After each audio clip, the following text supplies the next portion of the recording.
Você já ouviu falar sobre Nabucodonosor? Você já viu falar sobre a Babilônia? Pois é, Nabucodonosor foi um dos caras mais violentos, mais prepotentes, mais arrogantes que já existiu na história e no reino babilônico. Aqui na Bíblia, no livro de Daniel, no capítulo 3, eu estava lendo exatamente uma história, não posso ler para você, mas consulte na sua Bíblia para você entender. E esse rei fala assim, olha, é o seguinte, eu mando aqui e ninguém vai desobedecer. E quando eu falar, prefeito tem que obedecer, tá aqui, viu? Governadores, sátrapas, todo mundo, juízes, cita formalmente, a polícia, todo mundo tem que me obedecer. E ele mandou fazer uma estátua para ele, a arrogância, a prepotência dele, de 27 metros de altura. E quando tocasse os instrumentos, todo mundo tinha de ajoelhar. Só que nem todo mundo submete essas vaidades desses arrogantes, desses prepotentes e desses ditadores. E ali existiam 3 homens, chamados Sadraque, Mesaque e Abdenego, que estavam ali, eram homens tementes a Deus, que amavam o Senhor. Falaram assim, mano, não é porque Ele quer que nós vamos fazer. Nós vamos fazer aquilo que é certo diante de Deus. E aqueles homens não ajoelharam. Aí, imediatamente, sempre tem aquelas pessoas que começam a fazer falsas denúncias, perseguir. E começam a falar, olha, rei, Nabucodonosor, tem cara aqui ó, que não está submetendo não. E começaram as denúncias daqueles homens, que eram homens tementes a Deus, homens íntegros, amavam a sua pátria, porém, não iam fazer aquilo que Nabucodonosor queria. E aí o que acontece? O rei vem e fala assim, olha, é o seguinte, vou dar mais uma oportunidade, senão vocês serão presos. E aí, mais uma vez, mandou todo mundo adorar. E eles não adoraram. E o rei falou assim, eu quero ver. Prepotente. Quer saber quem é mais poderoso que eu? Quer saber se o Deus de vocês é mais poderoso que eu? Pode clamar o tanto que quiserem, mas vocês vão para a fornalha. E ameaçou. E aí aqueles 3 homens realmente foram presos inocentemente, acusados de serem terroristas, acusados de serem antidemocráticos, não estar debaixo da tutela daquele rei. E foram lançados numa fornalha. Mandou aquecer mais vezes a fornalha para lançar aqueles homens. Só que aconteceu um negócio interessante. Mas antes de falar sobre isso, olha que eu estava lendo aqui, eu notei, a minha letra mesmo, algumas características que eu vi aqui na Nabucodonosor.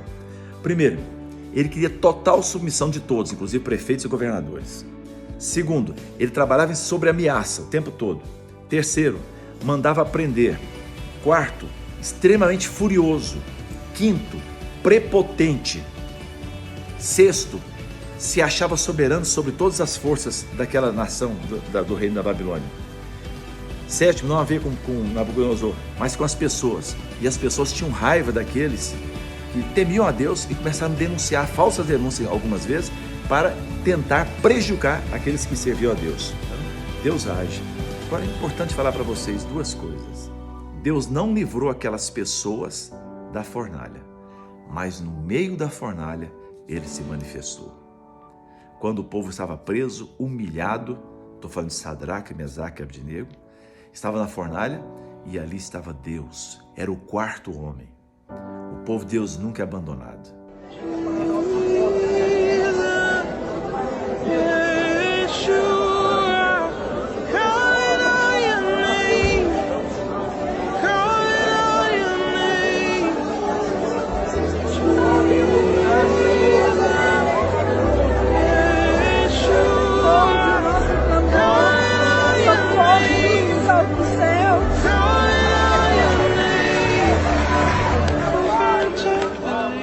Mesmo na fornalha, Deus está no meio dele.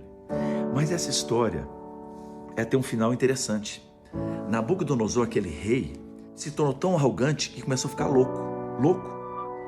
E a Bíblia diz que durante 7 anos, Deus pôs uma loucura naquele homem. E ele andava comendo capim. Aqueles que levantou contra o povo de Deus, aquele que levantou contra pessoas inocentes, aquele que julgou as pessoas de serem terroristas, aquele que condenou à prisão aquelas pessoas inocentes. Ele ficou louco. Deus pesou a mão sobre aquele homem. E Nabucodonosor comeu capim. Durante 7 anos ficou louco. Mas tem mais uma coisa que vale a pena olhar para a história. Alguém disse assim, mas você acha que a história repete? Não, eu não acho que a história repete, não acho. Mas acho que as pessoas repetem as mesmas loucuras, as mesmas vaidades, as mesmas astúcias E estultícia, que é a coisa diferente. Estultícia é a capacidade que o cara acha que pode fazer as coisas sem depender de Deus e sem dar satisfação a Deus. Mas também a história repete com alguns resultados. Nabucodonosor caiu em destruição e o povo de Deus prevaleceu. Grandes reinos, como o Império Romano, levantou contra o povo de Deus. E o Império Romano acabou e o povo de Deus continua firme como nunca. Nós acreditamos que estamos vivendo dias difíceis. Não sei se iremos todos para a fornalha, mas acho que não haverá fornalha suficiente para queimar todos aqueles que amam a Deus, que amam a família, que amam a propriedade privada, que amam a liberdade e que amam o nosso país. Que Deus nos abençoe.